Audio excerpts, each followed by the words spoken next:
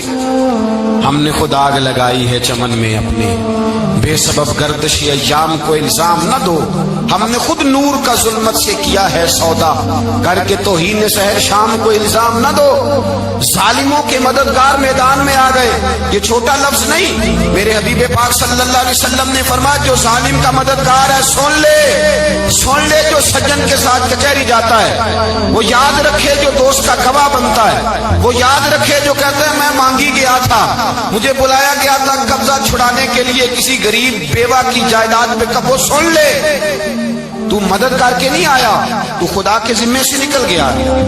رسول پاک نے فرمایا تیرا میرا تعلق ختم ہو گیا، تو ظالم کا مددگار ہو گیا۔ پھر تو کہتا میں بے چین ہوں، میں بے قرار ہوں، میں آزمائش کا شکار ہوں، پلٹ کے دیکھ تو صحیح تیرا گناہ کتنا بڑا ہے۔ میرے نبی پاک صلی اللہ علیہ وسلم کا ایک اور فرمان سن لیں، ابن ماجہ ابو داؤد میں موجود ہے، اس حدیث کو آپ نے یاد کر لینا ہے، کر لیں گے انشاءاللہ، سارے کہیے انشاءاللہ، کر لیں گے یاد۔ حضور صلی اللہ علیہ وسلم نے فرمایا اگر تو ظالم کی مدد کرے گا نا، یہ لفظ دل کی تختی پہ لکھ لینا، یہ مکافات عمل ہے، مکافات عمل دنیا، ادھر کرو گے تو ادھر بھرو گے۔ فرمایا اگر تو کسی ظالم کی مدد کرے گا، سن لے حضور کا فرمان ہے، اگر تو ابن ماجہ ابو داؤد شیعہ میں موجود ہے، فرمایا اگر تو کسی ظالم کی مدد کرے گا تو رب تعالیٰ مرنے سے پہلے تیرے اوپر بھی ظالم کو مسلط کر دے گا، تیرے اوپر بھی ایک دفعہ ظلم ضرور ہوگا اگر تو ظالم کی، وہ کسی صورت میں بھی ہو سکتا ہے، کسی صورت میں بھی تیرا بیٹا ہی اٹھ کے ظلم کر دے گا، تو الجھ جائے گا، کسی نہ کسی جگہ تیرے لیے تباہی کا سامان ہوگا، تیرے اوپر ظلم ہوگا، اس لیے کہ تو ظالموں کا مددگار ہے۔ چاہیے یہ تھا کہ تو مظلوم کی مدد کرتا، انسانی ایمانی یقین کا فریضہ سر انجام دیتا، تو ظالموں کا مددگار ہو گیا۔ ٹٹول کے دیکھ لیں، رزلٹ نکال کے دیکھ لیں، ہمارے زمانے میں ظالموں کے مددگار زیادہ ہیں، اتنی لمبی زبانیں نکال کے ظالموں کی مدد کرتے ہیں، بڑے بڑے کالم نویس اللہ نے انہیں قدرت دی لکھنے کی، تو اپنا قلم ظالموں کی مدد میں خرچ کرتے ہیں۔ وہ لوگ جن کو اللہ تبارک و تعالیٰ نے قدرت دی، ہمت دی، طاقت دی، کچھ لوگ ان کے حلقہ احباب میں وہ اپنے لوگوں کو استعمال کر کے ظالموں کی مدد کرتے ہیں، ظالموں کی مدد کرتے ہیں۔ میرے نبی کریم سید عالم نور مجسم صلی اللہ علیہ وسلم نے فرمایا اگر تو نے ظالم کی مدد کی تو جب تک تو توبہ نہیں کرے گا رب تجھ سے ناراض ہی رہے گا، اللہ تجھ سے، او بھائی جس سے رب بھی ناراض ہو گیا، نہ کھانا نہ پینا نہ سونا نہ جاگنا نہ نیند، پھر تیری ہر چیز تیرے لیے آزمائش ہو جائے گی، پھر تیرا سایہ بھی تیرے لیے خوف کا سامان بنے گا، پھر زندگی جیتی جاگتی لاش بن جائے گی، تو اپنے کندھوں پر اپنی میت اٹھائے پھرے گا جب تو ظالم کا مددگار ہوگا۔ اور نبی پاک صلی اللہ علیہ وسلم نے فرمایا ظالموں کا مددگار بھی ظالم ہوتا ہے، ظالموں کا مددگار بھی، سارے بولے ظالموں کا مددگار بھی نہیں، کو نہیں، آپ سارے نہیں بولے، ایک دفعہ بولے ظالموں کا مددگار بھی، پکی بات ہے، ظالموں کا مددگار بھی۔ اللہ اکبر، جس کا یارانہ ہو، جس کا دوستانہ ہو، جو کہے میں نے نا اس کو اوکھے ویلے کے لیے ظالم کو یاد رکھا ہوا ہے، کبھی مشکل میں رکھے نہیں ہوئے لوگوں نے ظالم دوست، کہتے میں نے رکھے ہوئے ہیں، بلکہ ہمارے دیہات میں تو کہتے ہیں میں نے بازو بنائے ہوئے ہیں۔ کس کو بازو بنا لیا؟ ظالم بھی کبھی بازو ہوتا ہے، جو ظلم کی تلوار لیے میدان میں کھڑا ہے۔ قارون، حامان، فرعون، نمرود کا حال نہیں لوگوں نے دیکھا؟ اپنے زمانے میں آپ نے کتنے لوگ نہیں دیکھے جن کے سائے سے آواز سے لوگ کانپتے تھے، پھر پولیس کی گاڑیوں میں وہ اس طرح مردہ پڑے کہ دنیا نے تماشا دیکھا ان کا. یہ رنگ ہم نے دیکھے نہیں اپنے آنکھوں سے. فرمایا ظالم کا مددگار بھی، جو کار میں بٹھا کے لے کے گیا وہ بھی ظالم، جس نے چائے پلائی وہ بھی، جس شخص نے کھانا کھلایا وہ بھی، جو کچہری تک ساتھ گیا وہ بھی، جس نے فلیکس کے نیچے بڑے شرابی کے نیچے چھوٹی اپنی فوٹو لگائی وہ بھی، جو ووٹ کی پرچی ڈالنے گیا وہ بھی. کہہ دینا بات نکل کے کہ حضرت صاحب نے سیاسی تقریر کی ہے، کہہ دینا، پر بات تو سچی ہے نا. خو کرے ہم تو سے تھوڑا سا گلا بھی سن لے، خو کرے ہم تو سے تھوڑا سا بھی گلا. امام مالک کے پاس ایک بندہ آیا، اس نے کہا حضور میں درزی ہوں، ایک ظالم بادشاہ مجھ سے کپڑے سلواتا ہے، میں تو ظالموں کا مددگار نہیں نا. ایک ظالم بادشاہ مجھ سے، حضور میں تو مددگار نہیں نا ظالموں کا. جو فرمایا ظالموں کا مددگار بھی ظالم ہوتا ہے، تو کپڑے لے کے آتا ہے میں سی کے دے دیتا ہوں، ذمہ داری نہیں. ایک آدمی دکاندار ہے، اس سے کوئی بندہ چیز خریدنے آئے گا تو تھوڑی کہے گا میں نے نہیں دینی، تو دے گا. کوئی بندہ اگر کسی شخص سے کوئی کام کہتا ہے جو اس کی فیلڈ ہے، اس کا شعبہ ہے، اس کا معاش کا وہ سلسلہ ہے، کہتے ہیں یا رسول اللہ صلی اللہ علیہ وسلم ظالموں کا مددگار بھی ظالم، حضور نے فرما دیا. تو امام مالک سے بندے نے مسئلہ پوچھا، دل کی تختی پہ لکھنے والی باتیں ہیں. کہا حضور میں درزی ہوں، ظالم کپڑے سلواتے ہیں، میں تو مددگار نہیں نا. امام صاحب کہنے لگے نہیں، مددگار تو وہ ہوگا جو تجھے سوئی دھاگا فراہم کرے گا. تو پورے کپڑے سی کے دیتا ہے، تو خود بہت بڑا ظالم ہے. تو پورے سوٹ سی کے دیتا ہے، تو بہت بڑا ظالم خود ہے. مددگار تو وہ ہوگا جو تجھے دھاگا دے گا، جو تجھے بٹن دے گا، جو تجھے نلکی دے گا. جو ظالم سے اتنی نفرت ظلم کر کے بندہ ہے. یہاں تو ہمارے زمانے میں ہیرو بن جاتے ہیں لوگ، ظالم ہیرو ہے، لوگ اس سے ڈرتے پھرتے ہیں، گھومتے پھرتے ہیں، اور بہت سارے کم مزاج لوگ اس کے پیچھے ہاتھ باندھ کے پھرتے ہیں. ظالموں کی مدد کرنا، ظالموں کے ساتھ رہنا، یہ ظلم ہے، ظلم، یہ زیادتی ہے. میرے نبی پاک صلی اللہ تعالی علیہ وآلہ وسلم نے ارشاد فرمایا، یاد رکھو رب فرماتا ہے میں مظلوم کی مدد ضرور کروں گا، چاہے جلدی کروں چاہے دیر سے کروں، میں مظلوم کی مدد. اور حضور صلی اللہ علیہ وسلم نے فرمایا ہے، حضرت معاذ بن جبل کہتے ہیں حضور نے مجھے یمن کا گورنر بنایا. جب میں جانے لگا نا تو حضور نے بڑی نصیحتیں کی، بخاری میں موجود ہے. فرماتے ہیں جب میں پلٹنے لگا تو میرے رسول نے فرمایا معاذ ایک منٹ ٹھہر جا، ایک بات میری یاد رکھنا، اس کو نہ بھولنا. کہا حضور کیا؟ فرمایا دیکھنا کسی پہ ظلم نہ کر بیٹھنا، کہیں تجھ سے زیادتی نہ ہو جائے. محبوبہ پھر حضور نے فرمایا سن میرے معاذ، میں تجھے گورنر بنا رہا ہوں، زیادتی نہ کر بیٹھنا. یا رسول اللہ صلی اللہ علیہ وسلم کیا ہوتا ہے؟ تو میرے کریم نے فرمایا جب مظلوم دعا کے لیے ہاتھ اٹھاتا ہے